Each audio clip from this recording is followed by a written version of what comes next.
Okay, everybody, give me a thumbs up if you can hear me okay in the Twitter spaces. And welcome to presidential candidate Dean Phillips.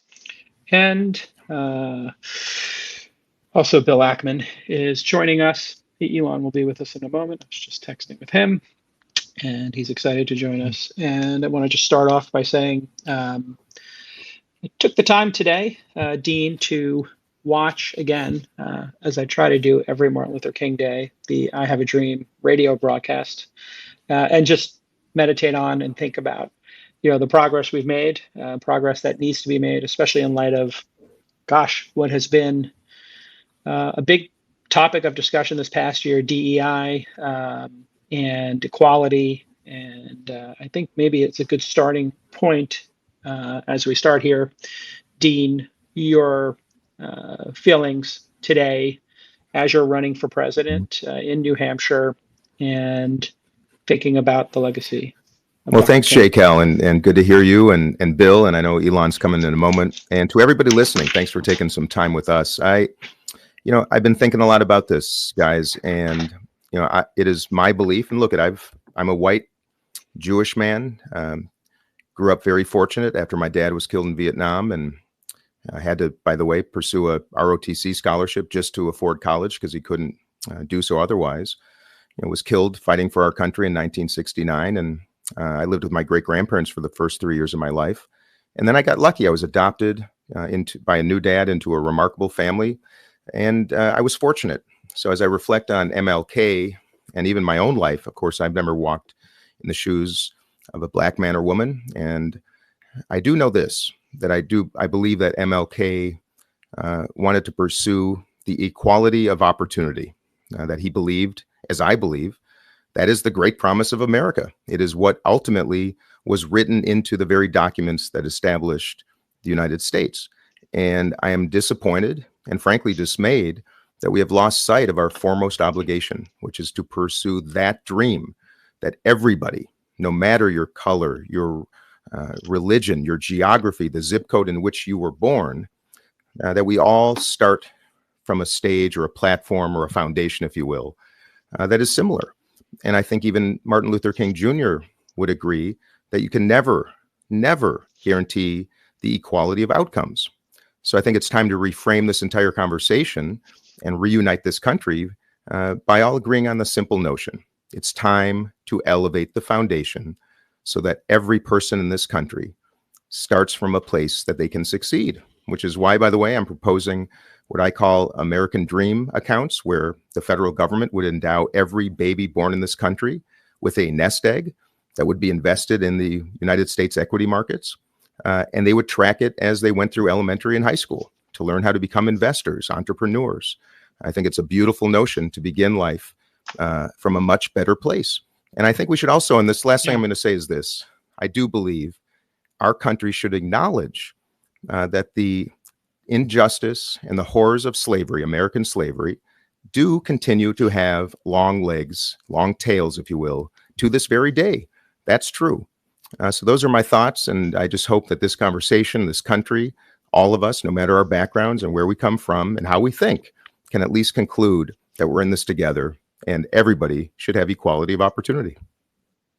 Yeah, I think it's well said, Dean. And Bill, you've been discussing DEI a bit these days here on X, formerly known as Twitter, and you recently put your support behind Dean Phillips. I'm just curious why you chose to back Dean Phillips, and if you want to branch off or start with DEI, and what you're thinking about today on Martin Luther King Day. I'll let you take it whichever direction you want to go first. I mean, sure. Look, I'm one of the most fortunate people in the country. A big part of that is I started off with two parents at home who took care of us, and Dad worked hard. Mom stayed home, looked after us until she actually became a community activist. Kind of an interesting story. So I was exposed to activism pretty early on in my life.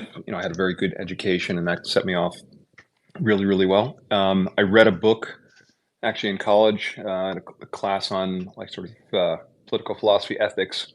It's called Theory of Justice by John Rawls. And John Rawls' argument is that the only way to figure out how the world should be organized is to take a step back, put yourself in what he called the original position.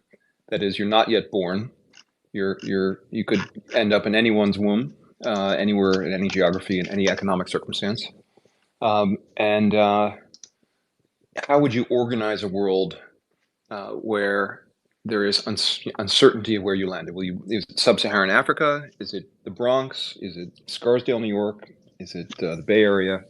And who your parents are? And I think that is a very useful notion to think how the world should be organized. And I think while the capitalistic system is, has many flaws, of course, I still think it's proven to be the best system for growing the overall size of the pie. And I think when we do that, it increases the probability we can guarantee at least a basic level of everything from housing, education, nutrition, healthcare.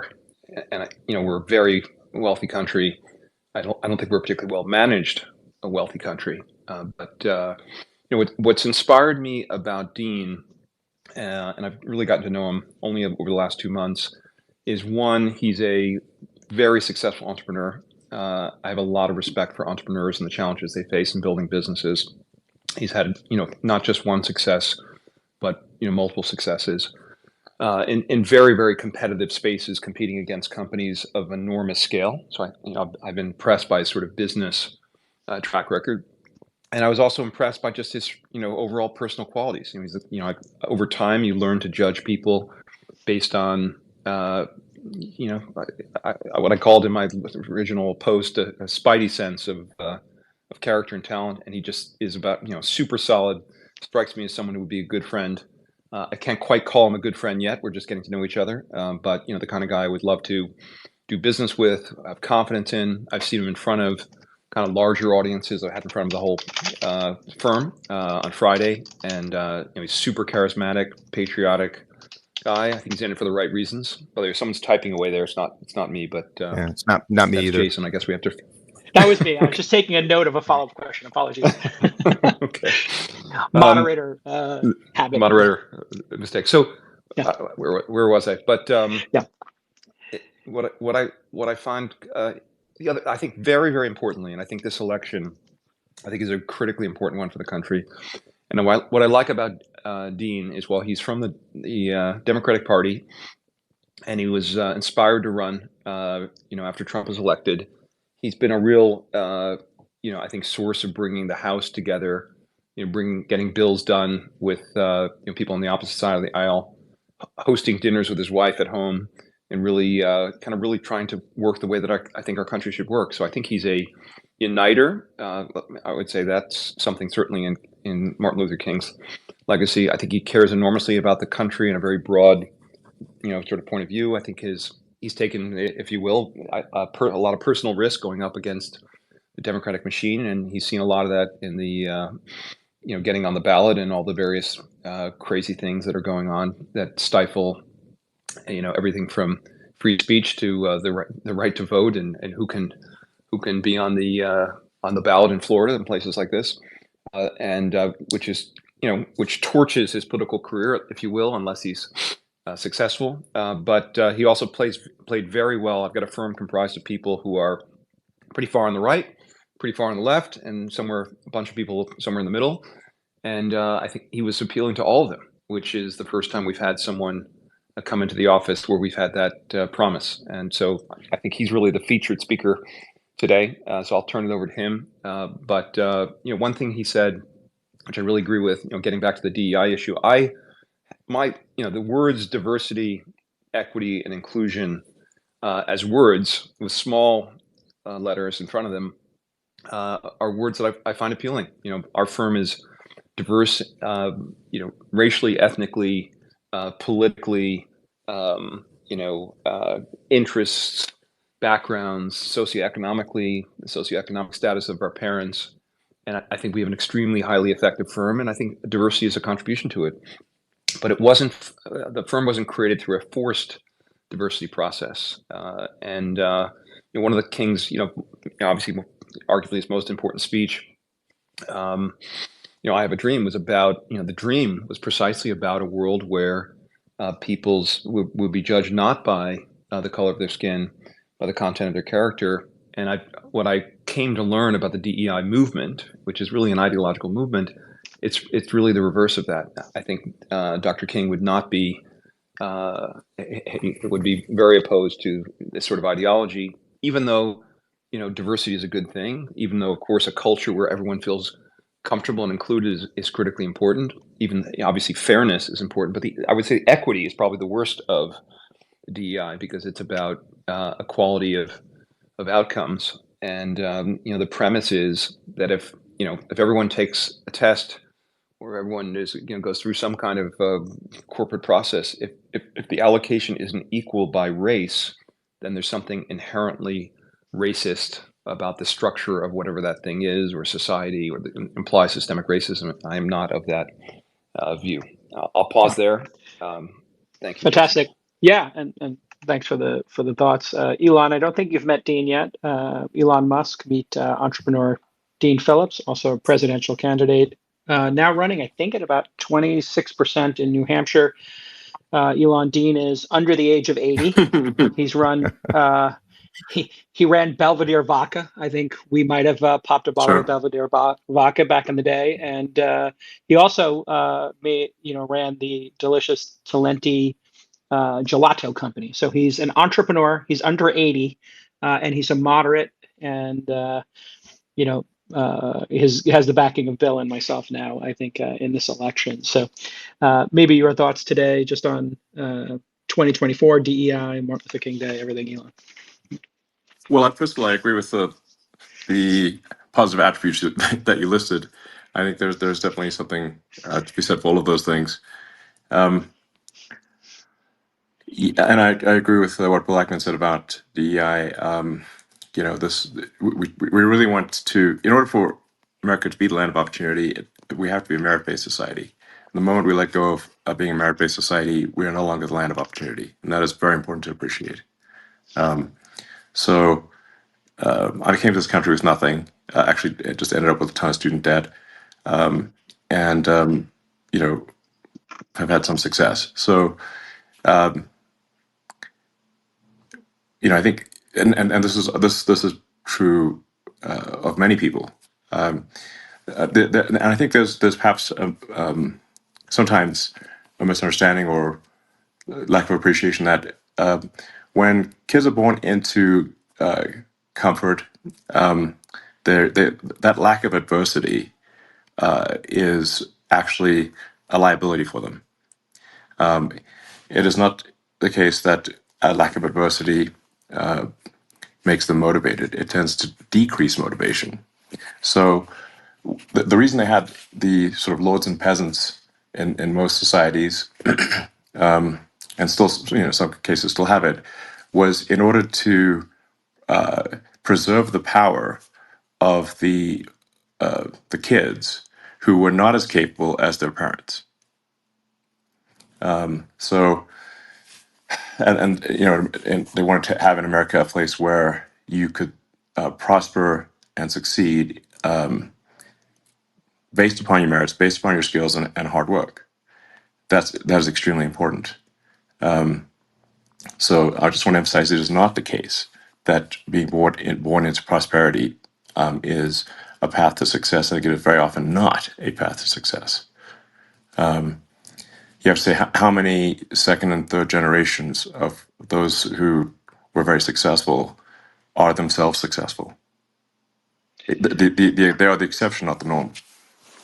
Yeah, I think we've seen that firsthand in our circles, and just the people who tend to in entrepreneurship drive results are the ones who come from a lot of adversity. And my gosh, Silicon Valley gets a pretty gets criticized a whole lot, but just watching who has run to the positions of power, in many cases, immigrants, kids of immigrants, and people who started with nothing. I think moving on to this election, Dean, I was wondering if you could give us an idea of what it's like to be running in the Democratic Party and what you're seeing, in the streets of New Hampshire, what you're getting from the electorate in terms of their choice. And a lot of us who are lifelong Democrats, actually, Elon, most people don't know this, I think has been I'll let him speak for himself, but I'm pretty sure a lifelong Democrat. Yeah, I And mean, certainly I mean, I aspire to be a lifelong independent. yes, But for practical purposes, I have for most of my life been a Democrat. Now, I do believe that one should consider both parties, and so I sort of favor independence of thought. That you shouldn't just vote for a candidate because of a particular political party. I think you should vote for a candidate on the merits of the candidate, and be open, at least occasionally, to voting for a candidate of the other party. yeah, But yes, I would say lifelong Democrat can mean that you will vote for a Democrat no matter what, and that is certainly yeah, not the case for me. yeah. You're But I have objectively, voted for Democrats the vast majority of my life. Yes. yeah, and so you Yeah. know, Dean, when you look at the Mhm. feedback you're getting on the choices, people, I think overwhelmingly in America, are not interested in a rematch of the That's last an election, understatement. and maybe, yeah, and we're in fact looking for maybe moderates, not lunatics on either side of the fringe, and maybe some normalcy and competency in the White House. But you've had a heck of a time getting on Yeah. the ballots, so maybe you could talk a little bit about the ballot issue being blocked by the Democratic Party, which we thought was hopefully going to be incredibly democratic, and then just why you're breaking ranks and now the most hated man in the Democratic Party for criticizing Biden running at his So, advantage. there's actually there's an interesting analogy here because in my business life, uh, my father, my partners, Steve Gill, Josh Hochschuler, others, we provided antidotes to duopolies. When it was vodka, it was Absolut and Stolichnaya, and we introduced Belvedere. When it was ice cream, it was Ben and Jerry's and Haagen-Dazs. We introduced Talenti. And it is the analogy of politics. We have Democrats and Republicans, and the truth is, it's great to be an independent in America until you run for office, because the system is designed to prevent the success of independents, free thinkers, people who might have some views on the left, some on the right. In fact, it was George Washington that warned us in his farewell address so long ago that he believed that the great risk to this country would be in the development of factions, which is exactly what we're facing right now. So that is the system in which I now operate.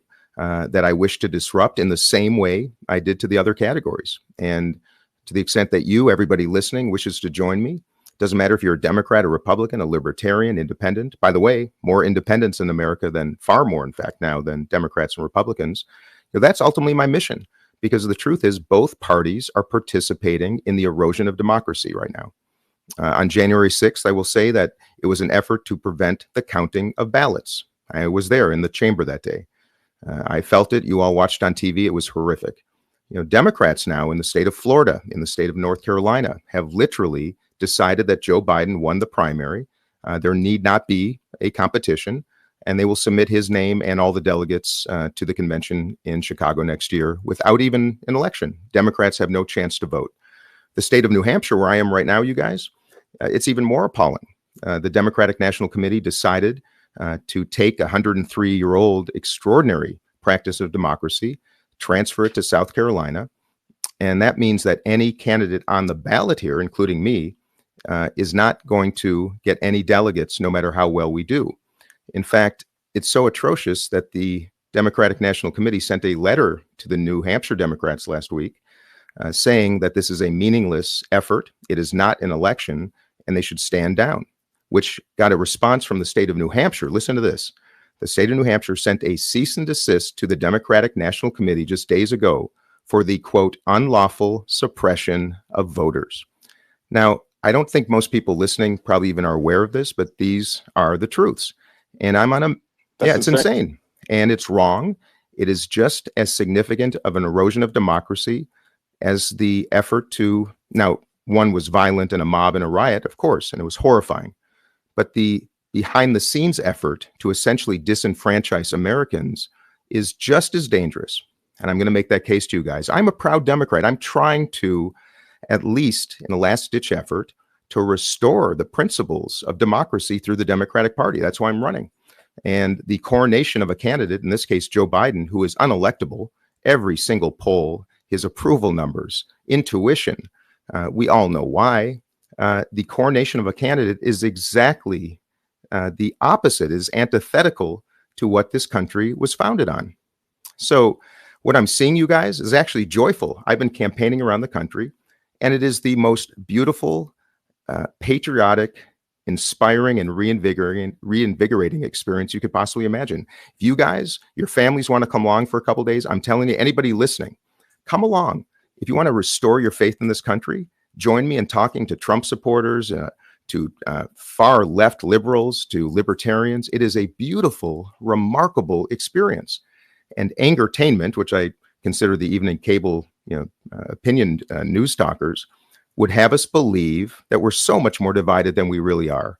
And I'm pretty appalled when I hear people say, shame on you for even appearing right now with those three guys on Twitter or on X. I'm sorry, forgive me. Elon, don't hold me accountable for that. Sorry. I'm sure, I bet you do it once in a while. Whatever. I'm not hard Okay. over on it. You understand. I'm just trying to broaden the platform beyond the original premise of short text messages, which is like a tweet. So that's my whole case is this, guys. I love conversation. Thank you, Elon. I can never do my long text Yeah. messages without that change. Yeah, exactly. So that's all, guys, what I love about this is we need debate. We need deliberation. In business, I was taught that if two people always agree, you only need one of them. We need to celebrate difference. I just want to close with this, Jason. Going back to what you start and what Elon said as well. Two things can be true at once. We should be a meritocracy, but we should also ensure that everybody can participate in that meritocracy. And I think we can all agree on that. And that's, to me, the grand solution for our country is to do just that. There has been injustice. We can correct it. And we can correct it for everybody so that everybody participates. What a beautiful outcome. I got to tell you guys, Joe Biden and Donald Trump are not going to be the guys that can even dream about that, let alone execute it. They aren't prepared for AI. They don't understand what is forthcoming, what we can do, and how we can do it. And that's why I'm running. And I got to tell you, it's the most extraordinary and fun experience of my life. And I hope people can come out and join me because it's reinvigorating. So, Bill Ackman, I'm curious your position on just what's happening in the Democratic Party. Obviously, I think you've been a donor, and obviously you get courted by them. What is your best thinking, handicapping of what the Democratic Party is doing by not having debates and putting up a candidate that is so unpopular and that is, I think you've said this, has no chance of winning. And then what do you think of this Democratic Party machine blocking the debates and blocking the ballots? I think it's an embarrassment to our country, and I'm ashamed. I know some very high quality people that I have good relationships with. Senator Schumer, who I have enormous respect for, is a good man. And I can't imagine his being sort of part of it. I think the original premise was, well, quote unquote, the only person who can beat Donald Trump is President Biden, so we got to stick by President Biden. And I think that was the original logic behind putting up Biden, the candidate, because they didn't see anyone, a logical person they felt that could be competitive with Trump. Now that as Biden falls further and further behind in the polls, as his health and cognitive health, sort of obviously deteriorates, I think there's got to be grave concern. But all of that being said, I think it's a bit like we go back to The Emperor's New Clothes, the childhood book. No one wants to say the emperor has no clothes. And I give Dean a lot of credit for saying that, because, again, if you step out of line, unfortunately, most people in Washington, being a politician is a career. It's a source of income. It's their business. And they can't risk not getting reelected, right? So if you challenge the king, you're toast. And there goes your career. Right? It always comes back to incentives, in my view, drive all human behavior. Look at the incentives of the people, most of the people larger in the Congress. I mean, Dean has the benefit of, he's a super talented entrepreneur. He can go right back to that anytime he wants. He's made some money, so he's safe. He doesn't need the job.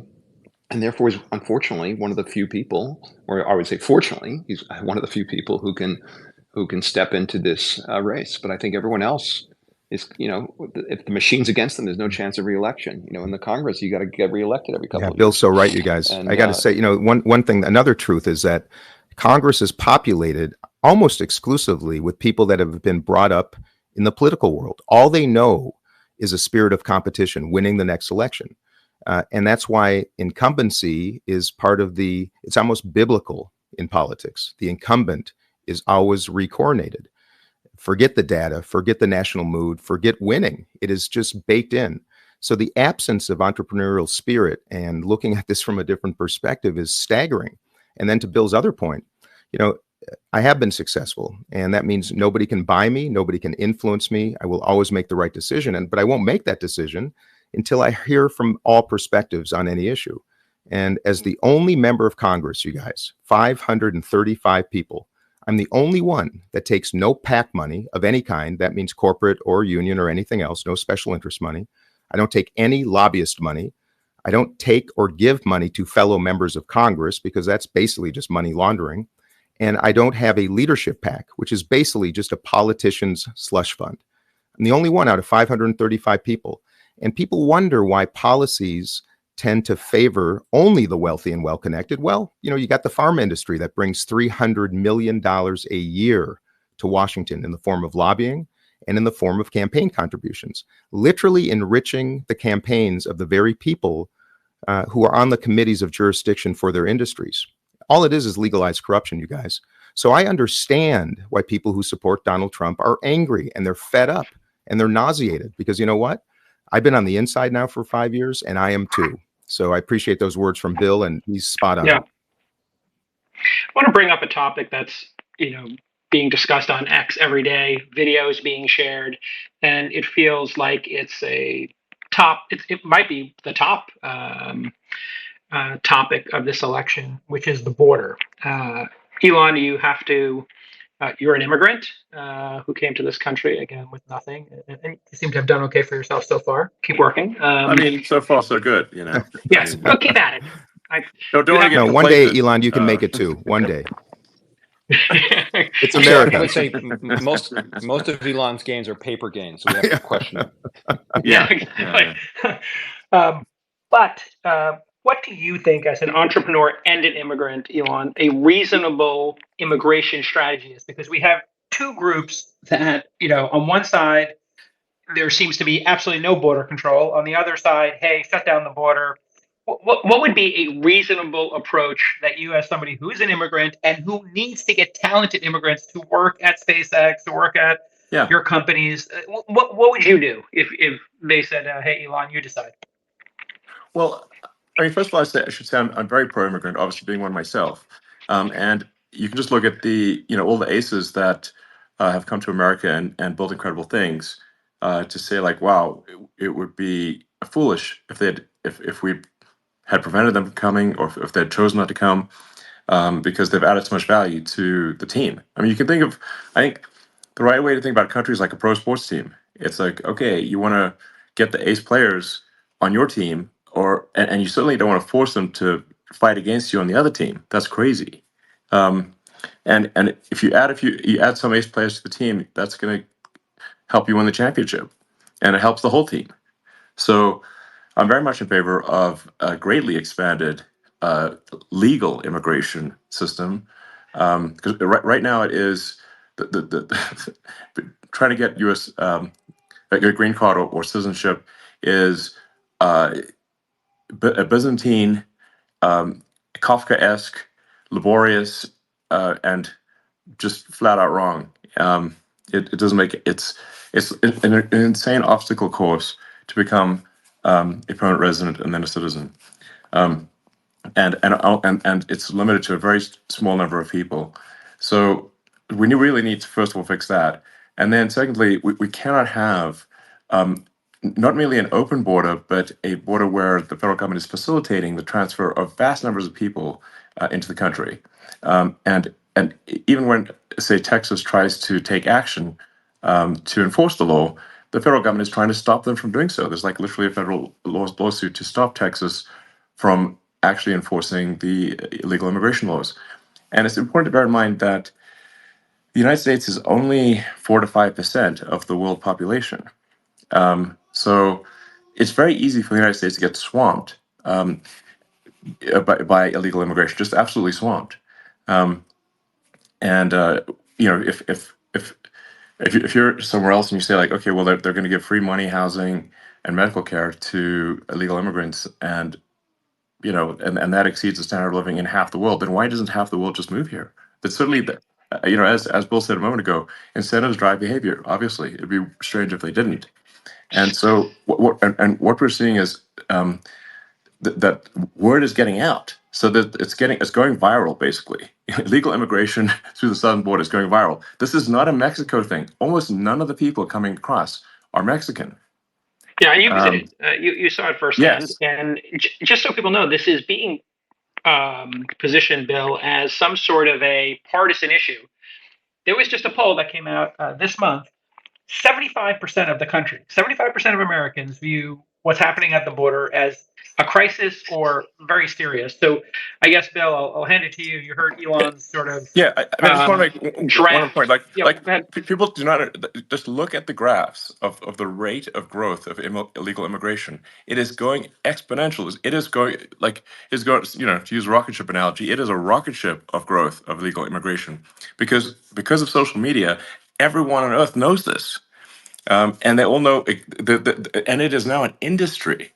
and the Where if we're not techniques for getting asylum are all being absolutely shared. So it's I think exactly. it's the amount of press on it has now given it a tipping point. Ackman, I'm curious, Bill, what your thoughts are on this and what's reasonable. I mean, you have countries, Australia, New Zealand, Canada, the Nordics, they all are based on a point system, right? And they have specific number targets, which we don't have in this country. And then Dean, we'll go to you because I know you have a reasonable position on this. So Bill and then Dean.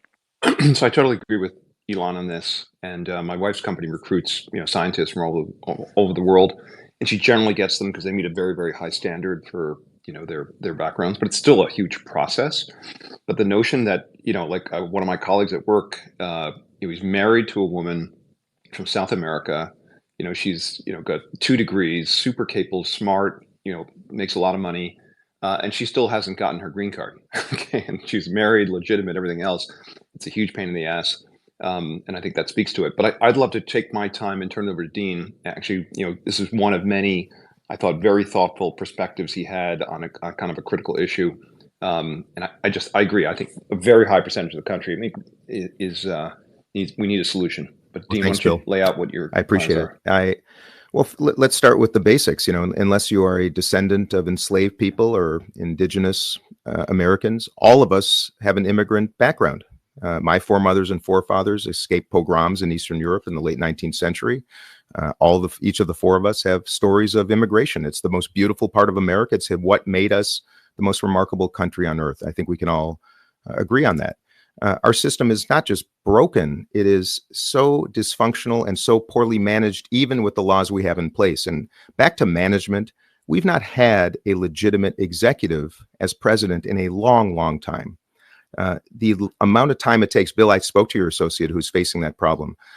You won't believe this, but every single member of Congress will tell you the same thing. We are the de facto customer service departments for every federal agency, because they are not managed by managers. They're managed by politicians.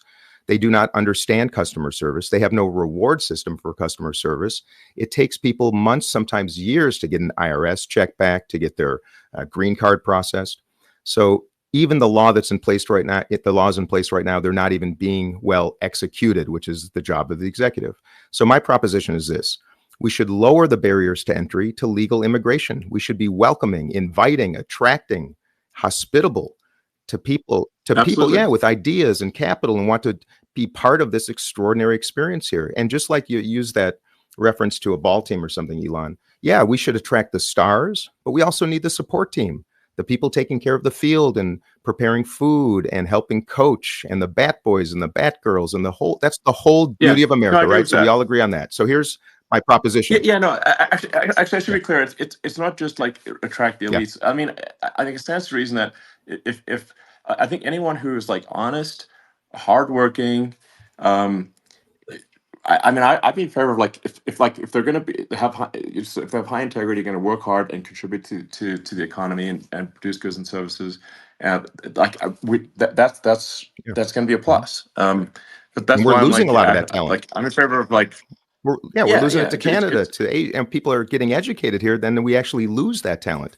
And if I could just continue with my proposition, because I think we should lower the barriers to legal immigration and literally raise the barriers to illegal immigration. It's not rocket science. And I'm a Democrat who's telling you the truth. I've been to the southern border twice. I have seen the atrocity. It is inexcusable. How much of this, Dean, is because Trump said we have to build a wall, and now Democrats are saying, I just don't want to give Trump a win and just say, you know what, he got something right. We have to close the southern border. Is that what happens in meetings amongst Democrats? Is that they're just scared of this optics of giving Trump a win on it, or is it something else? It's very confounding to Americans. Well, the 75% who are looking at this saying, fix it.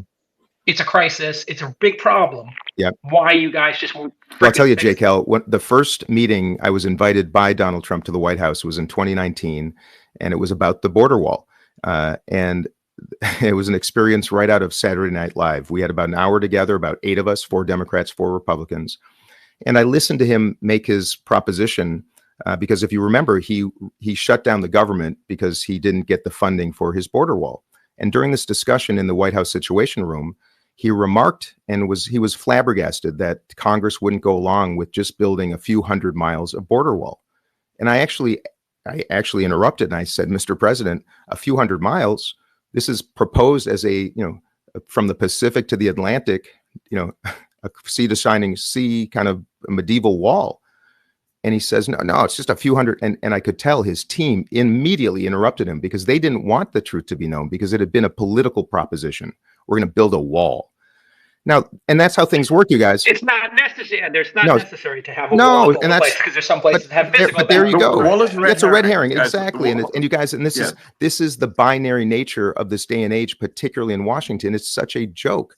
You're either for or against. It's either good or bad. In this case, his proposition was a tiny portion. Yes, we need some barriers. Of course we do, to prevent entry. But what he didn't talk about is the fact that our ports of entry are so archaic, the infrastructure so poorly designed for basically the mid 20th century, not for human beings and for commerce. When I was down there, I saw human beings in cages. I saw a line of a mile long of semi-trailer trucks waiting and baking in the heat because it's so slow and arduous to get across the border, and probably a half-mile long line of people who come across that border every day to work, to shop, to go to school. And this is the United States of America in the 21st century. It is so yes, we can have border security. We will have border security. By the way, not just at the southern border, but at the northern border. We are not long away, my friends, months or maybe years, from huge migration waves due to famine, due to war, due to lack of clean water, and we should be prepared. It's not inhumane. What we're doing now is the most inhumane. So here's my proposition. It's the asylum policy that is the source of this whole problem, and it is so fixable. Elon, Absolutely. You know this. We force people. Listen to what the United States is doing right now. We are forcing these people who wish to become Americans first to save about $10,000 per person, and then to make this arduous journey across the ultimately through the Rio Grande, where people literally drown. They pay the Mexican cartels $10,000 to be escorted across, enriching them, by the way, which is just nonsensical. They're processed by Border Patrol agents, then literally dumped in the streets of El Paso with not a penny in their pocket, don't speak the language, and cannot work. And now become the responsibility of cities that have no money, the federal government, including the Biden administration, not giving any support to help them. So here's what we do. It's so simple. Change the law so that asylum cases are actually filed in the country of origin. So let's say you're coming from El Salvador in the Northern Triangle countries. You would file your case at a consulate or an embassy. I believe we should build dormitories nearby, very inexpensive, to keep people safe while their applications are being processed if they're under risk. When we adjudicate it locally, first we have people there that actually will know if it's a legitimate case. If they're approved, we escort them to the United States. And best of all, they have $10,000 per person to start their lives here, to become owners of this economy. They can open a restaurant. They can put a down payment on a place to live. And we don't have to use our existing social services to get them started. They want to work. And that's the easiest way to fix this. And in the meantime, we're doing it completely the opposite. And that would stem the wave, Okay. and that would stem the wave, and we could have solved both. But I'll tell you why it doesn't happen. I'll wrap up with this. There's no political courage because every single person in Washington wants to get reelected in their next election, and they know that doing the right thing will undermine their chances because of this country that has so separated and become so binary. And that's the answer. Yeah, and it's almost as if we're steering based on what's in the rearview mirror. You look at the reason people are upset about immigration is that we had all of these jobs leaving during free trade, and now we are at the lowest unemployment of all of our collective lifetimes. The four of us, at least. I don't know how old people in the audience are. We've still got almost 2 jobs for each unemployed American. The unemployment rate is under 4 or 5% right now. I want to talk about the hardest topic for a politician to talk about, which is spending. The national debt.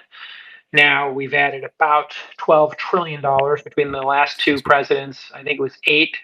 Bill Ackman, maybe I could have you just sort of tee this up for us here and how concerned you are about our national debt, if you are.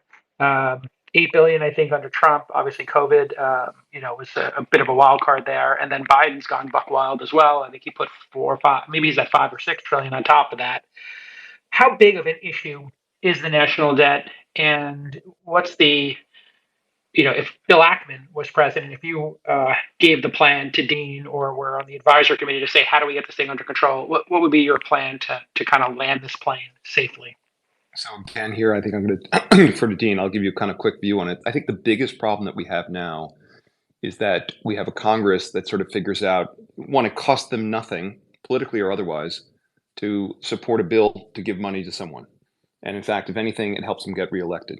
And so the people, the politicians are spending the country's collective future. And that's what when you're borrowing money that gets paid back in the future, you're borrowing from the next generation, giving it to the next generation. And we don't have kind of a culture of fiscal discipline in Washington. And unfortunately, we've lost people. The numbers are so large, people just sort of ignore them. In terms of 34 trillion of debt, I think the way to look at this is, it's a bit like you can't look at debt on a standalone basis. You have to compare it to the quote unquote value of the country, and the value of the country is very, very high, right? The government owns, the right to tax its citizens and tax its corporations. So it basically owns, call it 35% of SpaceX. It owns 35% of federal government, every person's sort of income, and they have the right to adjust that dial, right? So that's a very valuable asset, and plus we have enormous, real estate assets and other assets globally, et cetera. So it's an enormously valuable country, but the trend is very, very negative. And we've been, it's a bit like you've been, living in a world where your cost of money was very close to zero. You accumulate a ton of debt in that world, and then the world gets repriced at a much higher interest rate. And all of a sudden we're going to be spending on interest pretty soon what we're spending on national defense. And that's a grave threat to the country. And there is a moment at which the bond market, we get into a bit of a death spiral. So I think that's a very frightening prospect. I asked Dean precisely this question on Friday, and I'd love for the group to hear his answer. So Dean, thank you, Bill. And everything you just said is spot on. We have $33 trillion in debt. Just a couple of years ago, mid-21, I think the interest on that debt was about 1.5% roughly. Now it's a little over 3%, so about 150 basis point change in just a couple of years. That's going to turn out to be about if it stays, and by the way, it might even go up, it's going to be about a $400 billion incremental change to our debt service responsibility. And as Bill just said, we will not just be approaching our defense budget. We are then officially spending more on the past than we are investing in the future. There is no money left to spend at a discretionary level in the United States. And while our country, first of all, I am pro-growth, and I ultimately want to develop policies to grow our way out of this mess. It's not going to be easy. We have to become more efficient as well. And if we do so, we can actually make it happen. But in the meantime, what no one talks about, we can accommodate a little bit more debt, I think so, but nobody is talking about that debt service. To go from $400 billion a year to about $800 billion a year is a huge change and a troublesome burden for all of us. And when I become president, I have a few propositions. First, I'm going to have a bipartisan cabinet, not comprised of politicians, but of the best and brightest operators and managers in America. I don't care about politics. I care about principles, experience, and capacity to lead. I'm going to have a youth cabinet as well. That's another story. I will employ zero-based budgeting because I've never encountered an organization, institution, for-profit or non, that budgets in the manner that we do by people who can't even read a P&L or a balance sheet. We have a Pentagon budget that is approaching $1 trillion, and they cannot pass an audit.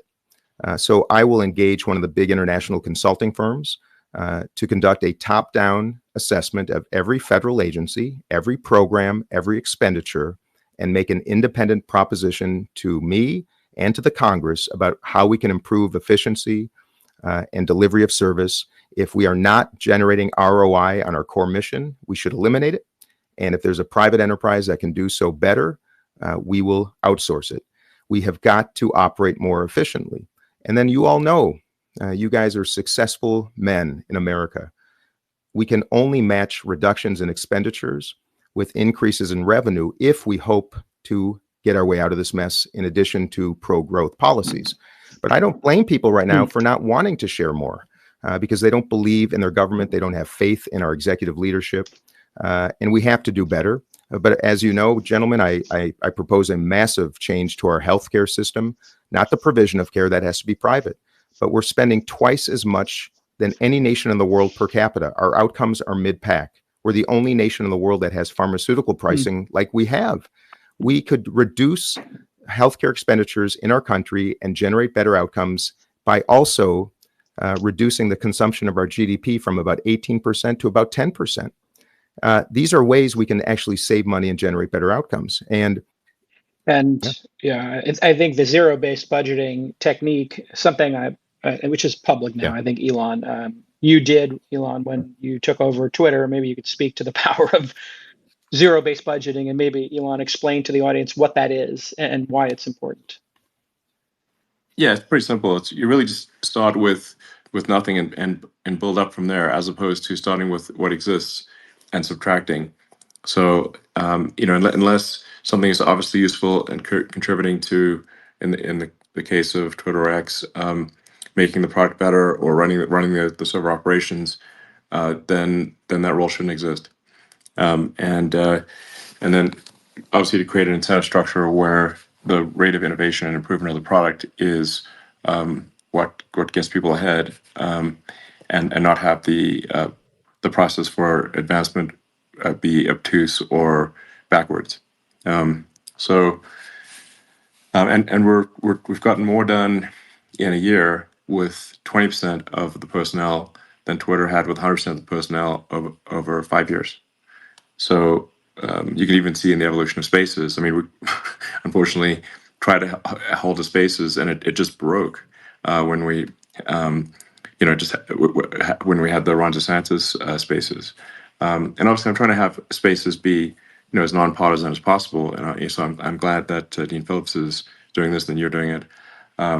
The point is not to promote one ideology over another or one political group over another, but to provide a forum where the public can listen to candidates from a wide range of viewpoints and make their decision regarding the vote. And I'm just against anything that undermines the democratic process, and certainly getting candidates, especially popular, candidates that are quite viable, removed from ballots is taking that decision away from the public, which is fundamentally anti-democratic. That's insane. Some political parties shouldn't think that they know better than the public. And I think I also am concerned about these, the lawfare, where using the judicial system to get candidates off ballots is also no good. Let the public make their own decision. That is literally what democracy means. So, it's pretty crazy. I will say I'm disappointed, being a former journalist. It's been a while now, 20 years, but that the press is not covering, Dean, the fact that you're being blocked from certain ballots. I did a search on Google News this morning and just was trying to find anybody covering the issue. And, I was talking to a bestie, who I'll have him remain nameless right now, but he basically, just texted me like, how can you block somebody from even being on the ballot. And I'm not talking about Trump and the insurrection, cases. I'm talking specifically about you, Yeah. a Democrat, being blocked from being on the ballot, and the press won't cover it, but they will I know. cover the Trump, over and over again. So Hey, Jason. what's going on in your press machine? Go ahead, Bill Ackman. Yeah, if I could just jump in, because I wanted to make a point on this sort of bigger question, which I think is a really important one. So, one, on the downside case, here's what we have to worry about. The debt accumulations happened during one of the strongest economies we've had in generations, right? And now you're set up with an enormous amount of debt, a huge deficit going into what could potentially be a recession, right? That's when now your revenues are declining, your debt is compounding, and that's a really, really bad outcome. That's why the next president, it's critically important that the next president of the country is a talented, successful business leader, because fundamentally the United States is a massive business. Now it suffers from, we've seen this on a much smaller scale in everything from railroads to restaurants to various other businesses. But a poorly run business has, tons of duplicative costs, an uninspired team, doesn't use technology effectively, the incentives are misdesigned, and there's really no culture of excellence. And unfortunately, that describes a lot of our government. But I've also learned that just putting in one new person to a dysfunctional company, you can do an incredible turnaround, because that person attracts really amazing talent if you find the right one, and then you make tremendous progress. And the appeal to me of Dean is he's a legitimately successful business person. He gets it. He's smart. He's capable, and he spent 3 terms and he's been reelected in the Congress. Understands how the government works. So you have the combination of business talent and understanding, cost control, designing incentives, leadership, charismatic leadership, which is necessary to achieve these goals, and also how does the system work?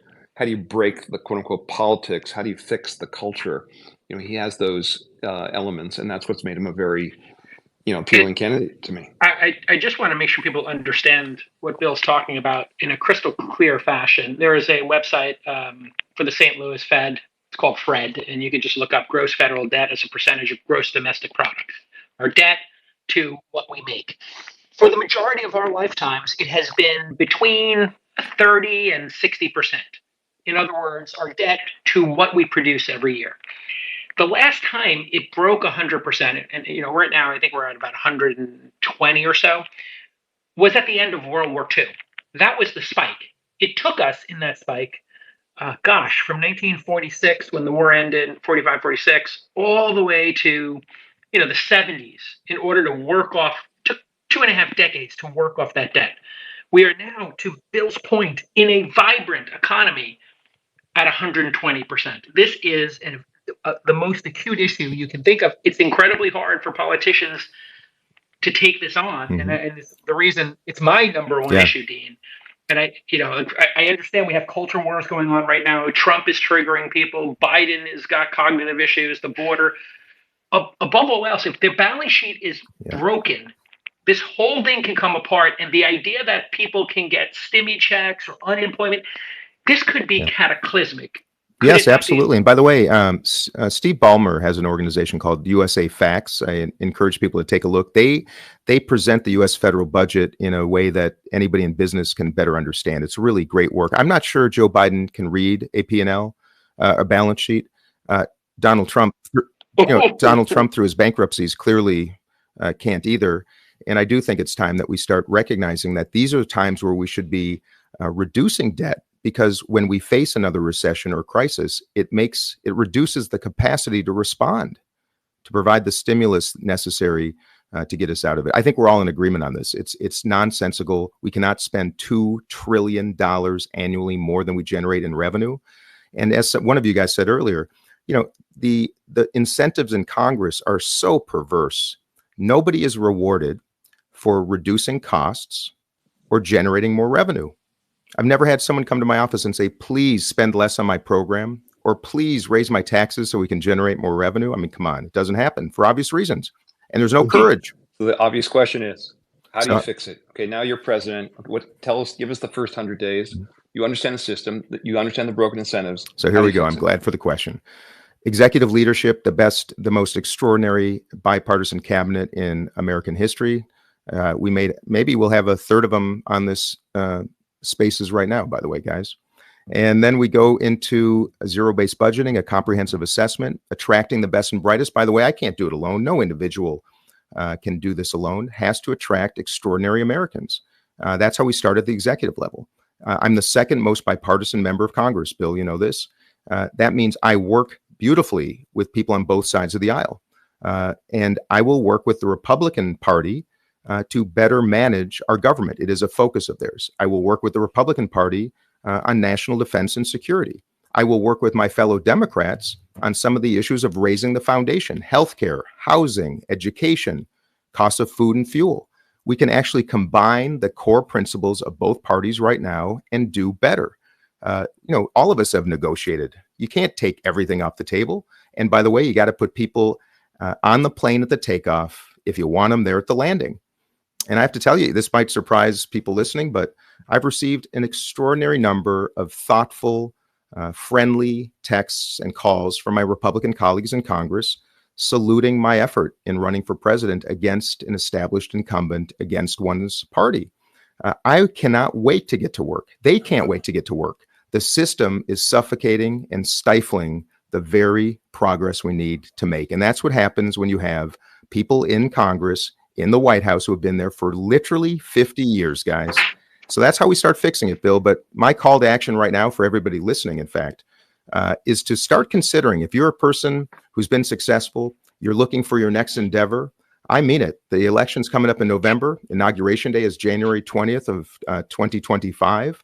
We are going to need an extraordinary number of great executives, great managers, ideators, innovators, and to fundamentally change the operations of a government that is increasingly broken because of an exodus of the very people of competence who have left in the last number of years. And Jason, I was going to answer your question really quickly about being left off ballots and it's not being reported in the news. Look, I'm staggered, you guys. One reason I'm thrilled to do this spaces with you is to call attention to the truth that is not being reported. It is dangerous. It is despicable. But you ask why? Because the Democratic and Republican parties are private institutions. They're not public. They don't work for us. They're working against us. And I'm really sick of it. And I'm a competitor. I want to create competition from both the inside and the outside. I'm a proud Democrat, you guys, but I'm a disruptor.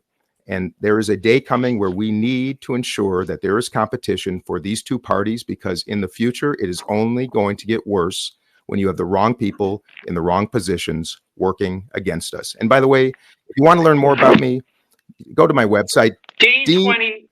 Jason, he's got it down. Dean24.com. I know. Everybody go to Dean24.com. Just as we wrap here, I just want to say it's great to have everybody come on and have this important discussion. This is, I think, the year that the two-party system really does get challenged. I think it's thanks to places like X and Twitter where people can speak freely. It's thanks to podcasts and alternative media channels. And the public is sick of these two parties and the choices. Say what you will about Vivek, you may like him, you may not. RFK, you may like him, you may not. But man, we are starting to see a lot more choices. And if we don't like the choices we have to fight to get more choices on the ballot. And Dean, I'm really excited that you left, being an entrepreneur and running businesses to go be of service. And Jason, hey, you know what? I'm an entrepreneur still. In fact, it's the most important entrepreneurial mission of my entire life. And so to you, J-Cal, to you, Bill, to you, Elon, thank you. And I need your help. I need your advocacy, and to everybody listening, I love you all. And let's get to it, and let's shock this country in November with the most massive change for the better we've ever dreamt about. Well, thank you for coming on X Spaces, and I think people will be very glad to hear from you directly, and be surprised about some of the negative tactics that have been used against you, which are obviously inappropriate and undermine the democratic process. And I mean, to be honest, I actually had not heard of you until, well, I sort of vaguely heard your name, but I didn't know you were polling so high. I literally learned that in the last few days. And just, I mean, again, I'm saying such obvious facts that they're it's remarkable that one should even have to state them, but the public should have the right to pick the candidates that the public wants. That's the whole essence of democracy. Hear. And we should be against anything that undermines that, whether it's Republican, Democrat, or otherwise. Hear. I guess if I could, I'm not the campaign manager, but I guess my suggestion would be the following. Dean's put $5 million of his own money into his campaign. I'm contributing $1 million toward his PAC, and I just, if you're contributing $10, $100, or otherwise, you like what you've heard, money actually matters. It costs a lot of money in litigation and otherwise for him to get on ballots, and that's before kind of getting the word out. This is one of the most capable people I've ever met, I believe. I'm incredibly excited that he's running for president of the United States. I think the country is really fortunate. He's taking a lot of personal risk and attacks and all the other things I get used to over time. But if you like what you hear, find a way to help the guy. Dean, how can people help other than money? Hey, thank you. Treasure is really important, but your time, your advocacy, and your invitation. I'm going to be crisscrossing the country. I've got lots of days on the calendar, showing up in a lot of states. If you send an email to me at dean@dean24.com, believe it or not, I actually see it, as does my team. If you want to help us out, you want to host a gathering to introduce me, you want to write postcards, you want to do some door knocking, tell your friends, tell your family to vote in primaries. If I could just make one final call to action, guys.